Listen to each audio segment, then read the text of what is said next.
We always have to remember this because it was fatal.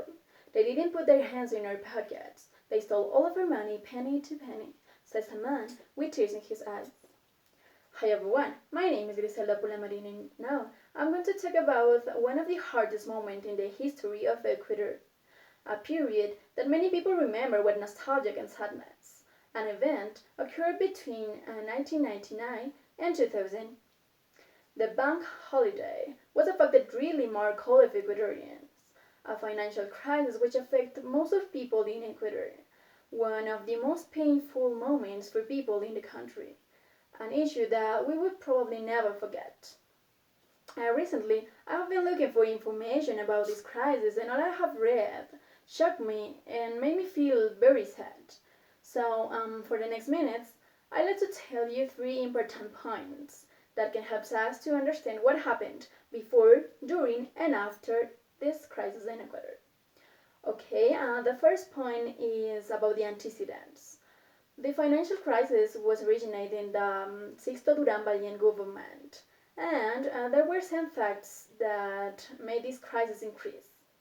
First, in 1994, Balian and his government created a law of financial institution which liberalized the interest rates and allowed the free movement of capital. This led to speculation and capital flight. Then, in 1998, Ecuador suffered a devastating phenomenon called El Niño. These severe floods caused losses of $4 billion because of its destruction of highways, roads, and bridges, as well as damage to crops and the fishing sector. The same year, oil prices fell dramatically, $7 a barrel approximately, which really affects the country's economy. Okay, the second point is that the Ecuadorian economy collapsed. Several banks declared bankrupt, and the government devalued the sucre. And this is what happened during this tragedy. Let's continue. First, 18 banks failed due to the economic crisis. Filambanco, La Provisora, El Progreso, and other important banks declared bankrupt. And in the midst of a serious financial crisis, Ecuador abandoned the sucre, used for 116 years, to exchange its national currency to the USA dollars.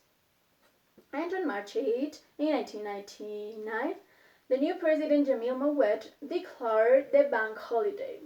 That was a freezing of citizens' savings for 24 hours. This was a measure that desperately looked for the bank's stability and security. Then, the superintendent of banks informed that the bank holiday would be prolonged for a day, but it ended up extending for a year. And in 2000, Ecuador experienced the worst monetary devaluation in its history. The price of a dollar reached 25,000 sucres. Okay, the third point, but very important, is that the bank holiday cost Ecuadorians more than $8 billion. And irreversible tragedies take place for people in the society. First of all, the measure caused unemployment for thousands of Ecuadorians. Companies went bankrupt, and the poverty and indigence increased. Nearly 2.5 million people leave the country the following 2 years, leaving broken families, pulverized savings, and even deaths. What's really a pity. And at the end, there were mobilization of indigenous people and other social movements. And in January 21, in 2000, the armed forces removed the protection from the president, and he was overthrown. However, economic losses amount $8 billion, and social losses were greatest. In conclusion, the crisis hit hard all of Ecuadorians, and although 12 years have passed, all of we lost have not yet been recovered, and the consequences didn't cess. And until this day, the survivors of this event are alive. To sum up, first, I talk about antecedents of this event. Second, I inform you about what happened during this tragedy. And finally, I explain you some terrific consequences that it left for Ecuadorians.